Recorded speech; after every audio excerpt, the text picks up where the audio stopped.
د سترې محکمې د مرکزي تمیز اړوند مدني عمومي دیوان د 1402 هجري شمسي کال په 2 روبه سرطان، اسد او سنبله میاشتو کې 229 قضیې حل او فصل کړي دي. د سترې محکمې د جزایي دیوان عمومي رئیس د یوه پلاوي په مشرۍ لغمان، کونړ او ننګرهار ولایتونو ته سفر وکړ.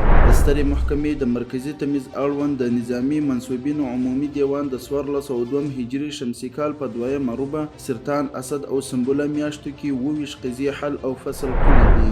د سترې محکمې اړوند د جنوب لویدیځ زون د جزا عمومي دیوان د 1402 هجري شمسي کال په 2 روبه سرطان، اسد او سنبله میاشتو کې 184 قضیې حل او فصل کړي دي. د زابل د شهر صفا ولسوالۍ د ابتدایي محکمې په هڅو د مقتول کورنۍ لخوا قاتل ته بخښنه وشوه. د خوست محاکمو په یوه میاشت کې د 293 دوسیو پر حل او فصل سربیره 201 وثیقې هم اجرا کړي دي.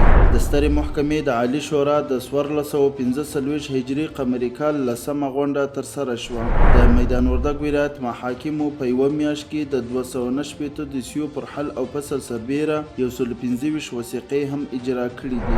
د سمنګان ولایت محاکمو په 2 اونۍ کې 118 دوسیو پر حل او فصل سربیره 115 وثایق هم اجرا کړي. د بغلان ولایت محاکمو په 2 اونۍ کې 340 دوسیو پر حل او فصل سربیره 80 وثیقې هم اجرا کړي. د سترې محکمې د دعوت او ارشاد ریاست لخوا د بلخ، تخار، سمنګان او بغلان ولایتونو مرافع محاکمو کې د دعوت او ارشاد څانګې پرانیستل شوې. د تخار ولایت محاکمو په 2 اونۍ کې 14 دوسیو پر حل او فصل سربیره 548 وثایق هم اجرا کړي. د سترې محکمې د قضایي تفتیش عمومي ریاست مفتشینو د نورستان له مرکزي زندان او محاکمو لیدنه وکړه. د بامیانو مرافع محکمې اداري غونډه ترسره شوه. د جوزجان ولایت محاکمو په یوه میاشت کې 138 دوسیو پر حل او فصل سربیره 200 وثایق هم اجرا کړي.